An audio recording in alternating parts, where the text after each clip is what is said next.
Isso. E com isso, Paulo, assim, nessa sopa de letrinha, eu acho que a nossa missão agora é descomplicar o economiquez mesmo, né? Porque entender um pouco, como eu falei, o conhecimento nos leva a melhores decisões, né? Nos leva a ter autonomia nas decisões, não que um gerente de banco decida por nós para onde vai o nosso dinheiro. A gente precisa entender um pouquinho de como funciona a nossa economia, né? O que está envolvido em tudo isso, tá? E eu queria comentar aqui agora sobre alguns indicadores econômicos que são fundamentais, tá? Ela vai falar sobre taxa Selic, vou falar, e é importante a gente minimamente saber para que ela existe e o que acontece, tá? Vou falar de inflação e PCA, sim. São basicamente, gente, claro, existem muito mais, mas eu quero abordar aqui 5 indicadores que, descomplicando mesmo o economiquez, para vocês entenderem de que forma que as coisas acontecem. Então, olha só, um dos primeiros itens, sopa de letrinhas aí, né? O IPCA. O que é o IPCA? Se você sabe o que é o IPCA, coloca aí no chat, né? Coloca do lado. Coloca para mim, para a gente, o que é o IPCA. Gente, esse é um dos primeiros fatores que fazem o nosso dinheiro perder valor, tá? IPCA nada mais é do que a inflação. Então, o que acontece? Vamos tomar com base no nosso histórico recente de início de pandemia, tá? Então, o que aconteceu na pandemia? As pessoas não estavam consumindo tanto lá no início, né? Não estavam consumindo tanto, os preços iam baixando de custo, né? As coisas iam baixando de preço, e aí a gente tinha um IPCA negativo. A gente viu esse IPCA baixando, tá?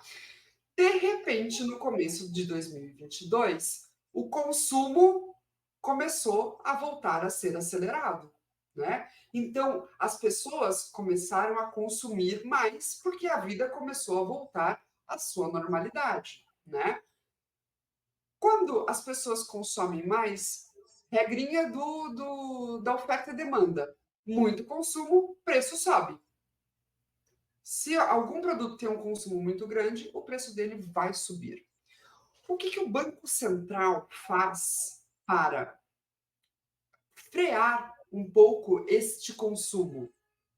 Deixa o dinheiro mais caro. Então, olha só, vamos voltar lá no IPCA. Se eu consumo bastante, o preço das coisas sobe, então aí eu tenho o quê? Uma inflação mais alta, que é o preço dos produtos vai subindo também. Ou seja, aquele meu dinheiro que eu tenho não consegue mais comprar aquele produto, porque ele já está mais caro.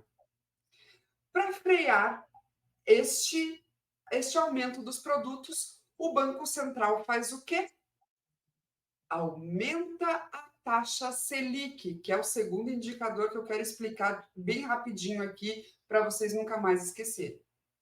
Se vocês escutarem algum telejornal, verem notícia, né, Banco Central eleva a taxa Selic, Banco Central diminui a taxa Selic.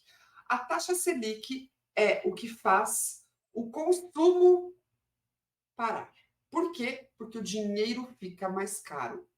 Se a taxa de juros, se a taxa Selic vai aumentando, o dinheiro vai também ficando mais caro. Ou seja, para as pessoas conseguirem empréstimo, para as pessoas conseguirem um financiamento, elas vão pagar mais caro.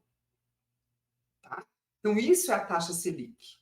É o custo do dinheiro, é a taxa de juros que o Banco Central determina a cada 45 dias, mais ou menos, eles se reúnem para definir qual é a taxa de juros. Essa semana tivemos, ou semana passada, enfim, foi agora, semana passada, semana retrasada, acho que foi dia 21, tivemos redução na nossa taxa de juros pelo segundo mês consecutivo.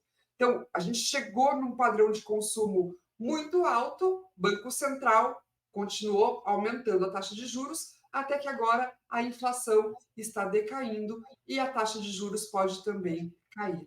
Hoje a taxa de juros no país é de 12,75%, até a próxima reunião do Copom, que é esse órgão dentro do Banco Central, que define as taxas de juros com base em inflação do último período, vai ser aí no final de outubro, tá? A gente precisa ficar de olho nisso. E eu tenho uma dica para vocês que estão nessa live agora, que a partir de hoje vão mudar a sua rotina e olhar para esses indicadores, né? Boletim Focus. Toda segunda-feira o Banco Central divulga o Boletim Focus, que dá a previsão da última, que dá o panorama da última semana e faz previsão para os próximos anos, tá? Então, isso é importante não só para a gente saber o que está acontecendo hoje, mas também para a gente se programar para o futuro. Por quê? Se a taxa Selic, por exemplo, vai permanecer ou vai baixar, isso influencia diretamente no quê? Em emprego, em PIB, que são os outros dois indicadores que eu quero comentar aqui. Se a taxa de desemprego, desculpe, se a taxa de desemprego está alta, significa que o Brasil, que o país não está produzindo. E o produto interno bruto influencia diretamente no nosso dinheiro, na nossa rotina financeira, tá? Então, falamos aqui até agora de quatro: inflação, IPCA, taxa Selic, que é a taxa de juros, produto interno bruto e taxa de desemprego. Tudo isso daqui o Boletim Focus traz, e toda segunda-feira, a partir de agora, te convido a acessar o site do Banco Central. Só você colocar no seu buscador aí de links, né, no que você está acostumado, Google pode ser, Boletim Focus, já vai aparecer o link para você olhar. Então, tem tudo isso a previsão para os próximos anos. Por quê? Porque se eu, que sou uma investidora, eu hoje não consumo dinheiro do banco, não pego empréstimo, estou organizada. Isso influencia, por exemplo, a taxa Selic. A maioria dos meus produtos financeiros que eu tenho, né, investimento, tem base na taxa Selic. Para mim, que sou investidora, quanto mais alto, melhor. Só que eu sei que para o país isso é ruim, tá? Então, assim, eu já sei qual é a previsão para o final do ano que vem. E esses CDBs, essas LCI, que são produtos financeiros que a gente comentou agora há pouco, geralmente elas têm base na taxa Selic, na taxa de juros, para devolver a rentabilidade para quem está investindo. Elas também têm um prazo de vencimento. Então, assim, se eu sei que para daqui a 5 anos a taxa de juros é para estar ali, existe uma previsão hoje, claro, tudo pode mudar dependendo do cenário. Existe uma previsão dela estar em 6%, eu vou pensar se vale a pena eu deixar o meu dinheiro preso, porque se o vencimento desse investimento é para 5 anos, ele vai ficar preso, você não pode mexer, tá?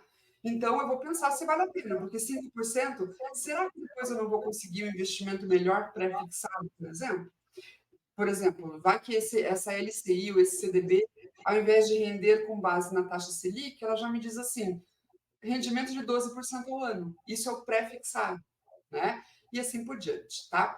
E aí tem um outro item dentro desse nosso economy case que eu quero comentar com vocês, que é a taxa de câmbio, tá? O câmbio, ele influencia absolutamente em tudo o que acontece aqui dentro do país. Tá? Por quê? Se o câmbio está alto, significa que não tem dinheiro entrando. Ou melhor, que o nosso dinheiro, ele está desvalorizando, tá? Então, quanto mais, como é que eu posso dizer? Os investimentos de fora, eles precisam continuar entrando, porque se os países estrangeiros não investem no Brasil, significa que o nosso risco no Brasil está muito alto. Significa que a taxa de inflação está alta, é uma bola de neve, tá, gente? Então, assim, taxa de câmbio influencia também diretamente, inclusive nas nossas compras de mercado. Lembram em maio do ano passado, rapidinho aqui para a gente concluir esse pensamento, lembram em maio do ano passado, quando a gente, de repente, acordou um dia e o arroz estava R$ 25? Isso era por causa da inflação? Isso era porque, naquele momento, o nosso câmbio, o nosso real estava tão desvalorizado que os produtores viram que era mais vantagem para eles exportar o produto e ganhar em dólar. O que aconteceu com os produtos no mercado? Sumiram. Produto que não existe, produto que não é acessível, preço lá em cima. Gente, consegue entender que é tudo uma bola de neve, gente? É uma engrenagem. uma coisa impacta a outra, tá? Então a gente precisa entender dessa parte da economia muito rapidamente, minimamente possível, para a gente conseguir também olhar para um boletim Focus e verificar as previsões e discutir no mesmo nível do nosso gerente de banco qual é o melhor produto financeiro para a gente.